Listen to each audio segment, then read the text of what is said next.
जयवंदी छोड़ की संत गरीबदास जी पारक के अंग में आगे कहते हैं। साथियों, सतयुग में सत सुकृत नाम रहता है, त्रेता में मुनिंद, द्वापर में करुणामय कहलाते हैं, कलयुग में कबीर नाम धराते हैं। साथियों, कलयुग में सन 1398 विक्रम संवत 1455 में ज्येष्ठ महीने की पूर्णमासी को सुबह ब्रह्म मुहूर्त सूर्य उदय से लगभग 1.5 घंटा पहले के समय को ब्रह्म मुहूर्त कहते हैं।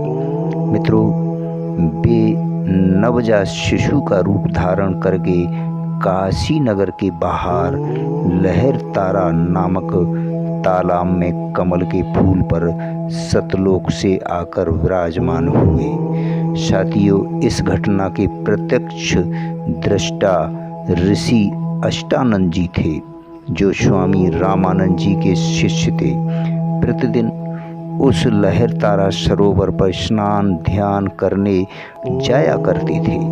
साथियों, नीरू नामक जुलाहा भी प्रतिदिन अपनी पत्नी नीमा के साथ उसी लहर तारा तालाब पर स्नान करने जाया करता था। आयु लगभग 60 वर्ष हो चुकी थी, संतान नहीं थी। उनको कबीर परमात्मा कमल के फूल पर मिले। साथियों, अपने घर ले गए। परमात्मा ने कबीर नाम रखवाया, सुन्नत नहीं करवाया। 5 वर्ष की आयु में महर्षि रामानंद को आध्यात्मिक ज्ञान में हराया, सतलोक दिखाया। स्वामी रामानंद जी श्री विष्णु सतगुण के उपासक थे, कर्मकांड करते थे, मानसिक पूजा साला राम विष्णु जी की काल्पनिक मूर्ति की करते थे। मित्रों, एकादशी का व्रत रखते थे, गीता पुराण वेदों का पाठ तथा प्रचार किया करते थे। बाल ब्रह्मचारी थे। आयु 104 वर्ष हो चुकी थी जब कबीर परमात्मा की लीलामय आयु 5 वर्ष थी। हठ योग करके समाधि लगाते थे, त्रिवेणी से आगे नहीं जा पा रहे थे।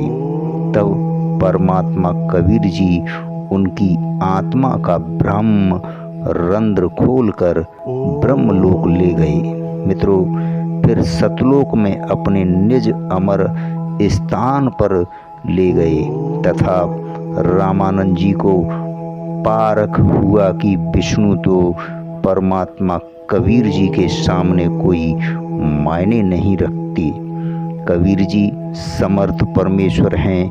परमात्मा कबीर जी की आँखों देखी महिमा कही जो इस पारक के अंग में पढ़ने को मिलेगी। सत साहेब जयवंदी छोड़ की।